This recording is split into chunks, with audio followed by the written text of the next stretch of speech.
Odin Mine is a disused lead mine in the Peak District National Park. It lies on a site of 25 hectares near the village of Castleton. It is the oldest documented mine in Derbyshire and is thought to be one of the oldest lead mines in England. The mine is a scheduled ancient monument and has biological and geological significance within the Castleton site of special scientific interest.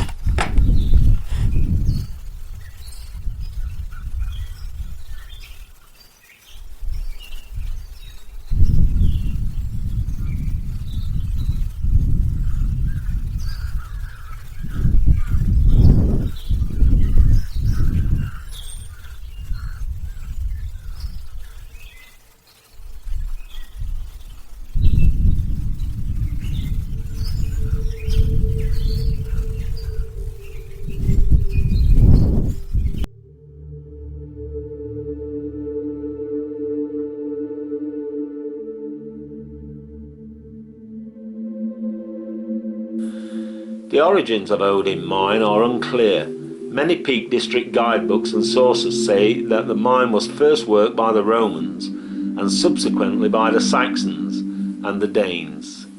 Trevor D. Ford states it was probably worked in Roman times, again in the Dark Ages and in Norman times.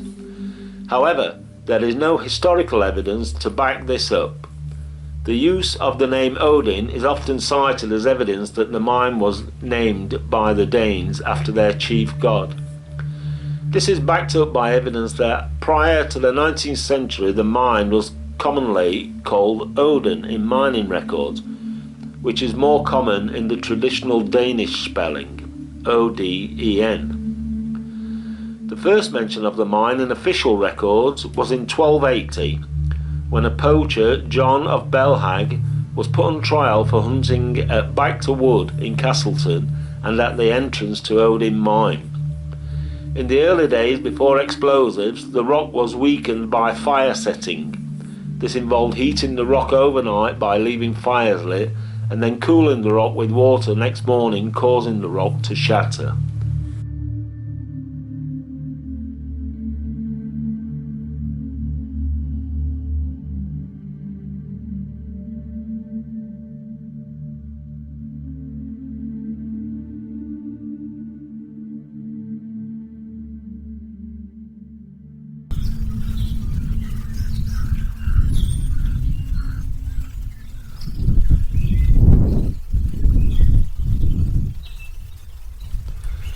The Romans had great need for lead, especially for the plumbing systems in their dwellings.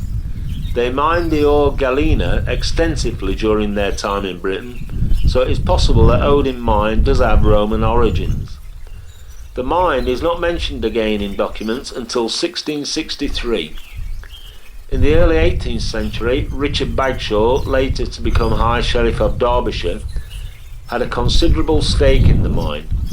The Bagshaw family retained their interest at Odin until the 1850s. The mine was worked continuously throughout the 18th century, with annual ore extraction varying between 100 and 800 tonnes per annum. In April 1706, a rich vein of lead was struck. 41 men and 8 women working at the site, and the mine reached 500 metres into the hillside beneath Mam Tor.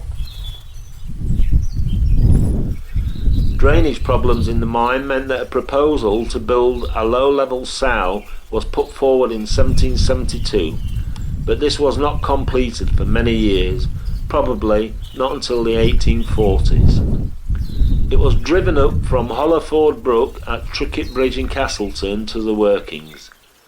The mine produced extensive spoil, and this was used by the Manchester and Sheffield Turnpike Company in 1802 when constructing a new road between the two places. The spoil contained fluorspar, calcite and barite, which was extracted in the later years when their value became known. There was a gap in production between 1848 and 1852, and the Bagshaw family withdrew their interest from the mine in September 1856, handing over ownership to Robin Howe Ashton of Loose Hill Hall. Lead production at the mine stopped in 1869, although some working took place in 1908 and 1909 when considerable amounts of fluorspar and barite were excavated from the MAM engine shaft.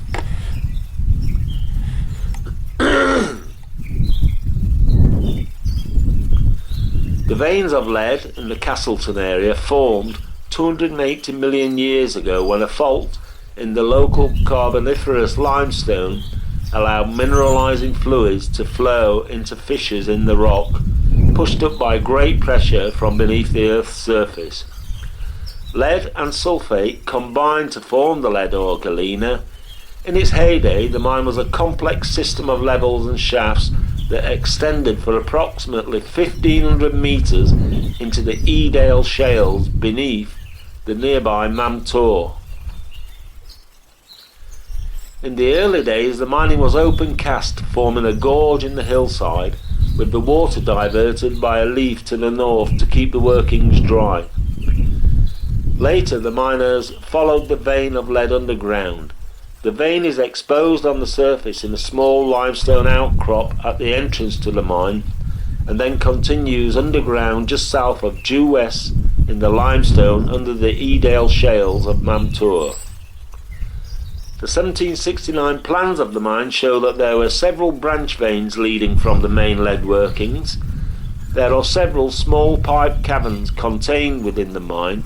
The most prominent of these is Odin Cave, called Gank Hole by the miners, which was formed by groundwater opening out a void between limestone boulders. There is no evidence that Blue John was ever mined at Odin, although the adjacent Treat Cliff Cavern regularly mines the rock in areas not open to visitors.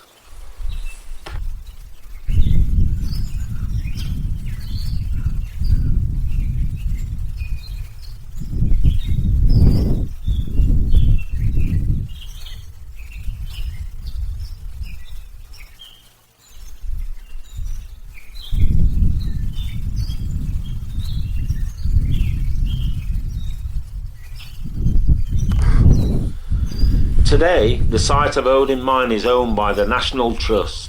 It consists of a limestone gorge, the original early workings before they went underground to follow the veins of ore. It looks like a natural limestone ravine with the workings now disguised by natural vegetation. To the left of the gorge is a 2 metre wide Odin Cave, which goes about 10 metres underground. The remaining spoil heaps are a protected archaeological site and support a wide variety of plants, including bird's foot trefoil, eyebright, wild thyme, and the common spotted orchid. Some plants, called metallophytes, can tolerate the high levels of metal in the soil. These include spring sandwort and alpine scurvy grass. A grindstone crushing wheel 1.75 metres in diameter with its own tyre and circular track used to crush the iron ore can still be seen at the site.